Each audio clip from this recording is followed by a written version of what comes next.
What's up, everybody? So I'm back again. I just got done doing a review. You know, sometimes I like to just knock out some of like all of my videos all at once sometimes. So this video is basically a response to one of my subscribers who asked some time back, how do you pick a fragrance that is right for you? And that's a really good question. And I will probably keep this kind of brief. I would say, honestly,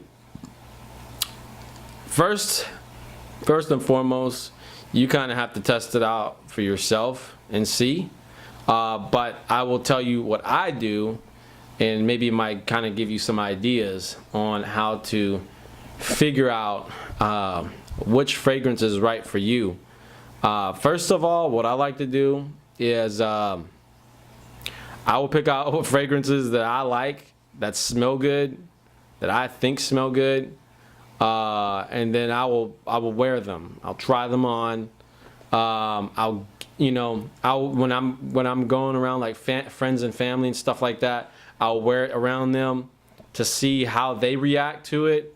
Because we could say, okay, well, we could go by, let's say, body chemistry, right? Like, we could wear something just because we like it, but then when you get around friends and family, if they don't like it, it's kind of a nuisance, you know what I'm saying? So that's how I'll test out a fragrance that's right for me, because at the end of the day, really, I mean, fragrances are kind of a social thing, right?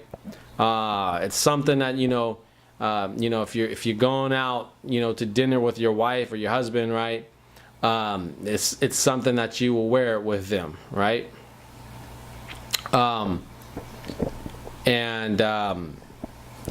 Myself, I wear them because, like, I wear them because I want my friends and family to smell them, okay, and hopefully give a compliment or something, and so that's kind of like how I will test them out.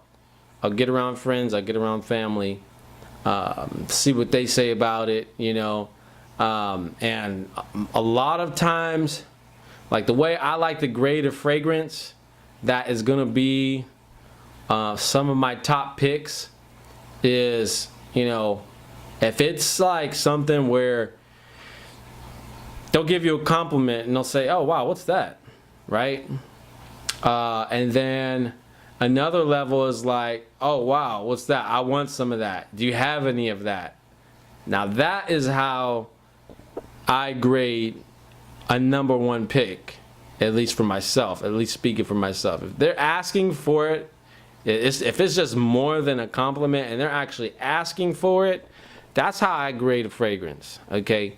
So, like I said, you could talk body chemistry and all this stuff all you want, but I think most people wear fragrances because they want to impress someone, right?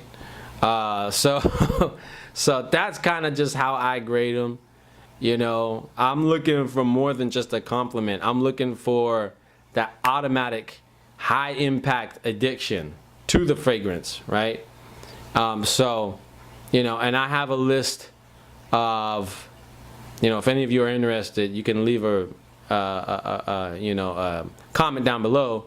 I may put out an email blast of, I guess you could say, heavy hitters or high impact fragrances, because I do believe there are high impact fragrances. Definitely on my master list, there are some fragrances that are very high impact.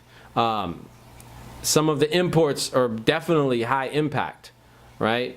Like, I just got a sample the other day, and I can't wait to pick it up. I'm not going to tell you what it is. It's kind of a surprise, but I got a sample, and it's just real high impact. I know that once I get it out there, people are going to go nuts over it. Just like the one fragrance that I got, which was very, very pricey. it was a very pricey import, which was the Oud Isfahan, right? And that particular fragrance has made like close to the top of the chart on my website, and I didn't even really do much like promoting on that one. You know, I'm probably gonna do a separate review on that one, but that is a perfect example of a heavy hitter, a high impact fragrance. I get compliments on that fragrance every single time. And actually, I was around one of the brothers at the masjid, and the entire musalla was just, you could smell it all over. It was a very unique fragrance, very non-obnoxious, very subtle, but it was definitely one of those fragrances that you walk in a room, you let it linger, you let it sit there for a little bit, you walk out, and the next person that comes and walks into the space is going to smell it and ask questions. So that's how I like to grade a fragrance. You know, you can try it out for yourself, see how it works for you. But again, like I said, me personally, I will grade a fragrance based on what those around me are saying, right? And when they actually inquire about it, that's when I know it's a heavy hitter. That's when I know it's a must keep. Okay, so I might do an email blast or something like that. If you're not signed up to the email newsletter, by the way, please do, because I don't put everything out on YouTube. Some stuff I put through email and it doesn't go out on YouTube. So I might do, you know, a heavy hitters or a high impact list, you know, an email blast on that. And then of course there are those of you who you're not really looking for that. You're not really looking to wake up the noses. Rather you're looking for something subtle, more of an office space type fragrance, right? Like a white musk or a very light. I have another one coming up, which is it's called Oud Musk, and that one is a real subtle. It's on the line, I would say, in line with the white musks, but it's a thick white. It's a thick, clear.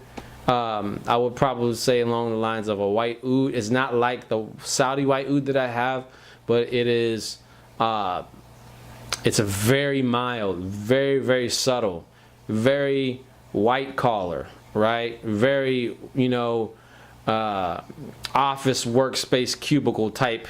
You know, it's one of those fragrances that you would wear that you're not trying to annoy the people, you're not trying to get yourself in trouble, but at the same time you want to give off a fragrant impression, right? So that is something that fragrance reminds me of. That's another one. I got that fragrance like months ago, and I have not even put that out there yet. I will do a separate review on that one. But yeah, you know, if you're looking to, like I said, if you're looking for something that works for you, again, like I said, I'm looking for compliments, I'm looking for inquiries, and then, but your situation may be different. Like I say, if you're in the office space, you kind of have to weigh that out and kind of figure out. Also, too, one other thing that I want to say is that certain fragrances don't wear very well certain times of the years, right? Certain times of the year. Like some of your real heavy musks may not wear very well in the summertime, right? Just because, you know, you're perspiring a little bit. If you're out in the sun, you're at a carnival or something like that, you're perspiring, and then, you know, the fragrances is you know, permeating from you at the same time. Yeah, it might not give off the best impression. However, you know, let's say like the fall or the winter time is a bit more, can be a bit more crisp, right?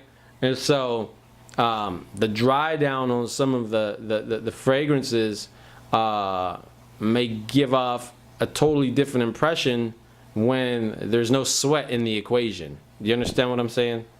I hope you do. So that's just kind of how I feel about it, the way I think of it is, you know, musks for me, heavy musks, is rare that I might be able to wear one in the wintertime unless I'm in an air-conditioned car, right?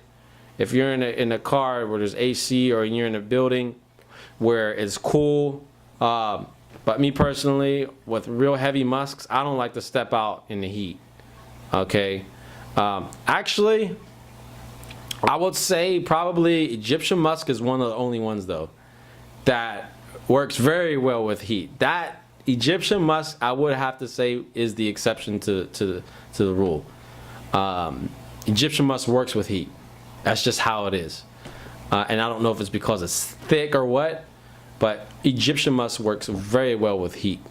So yeah, anyways, I hope that helps. If you have any questions, leave a comment down below. If you have any requests, everybody, you know, on different videos and stuff like that. This video was in response to a request, so I'm listening. I try to reply whenever I get a chance.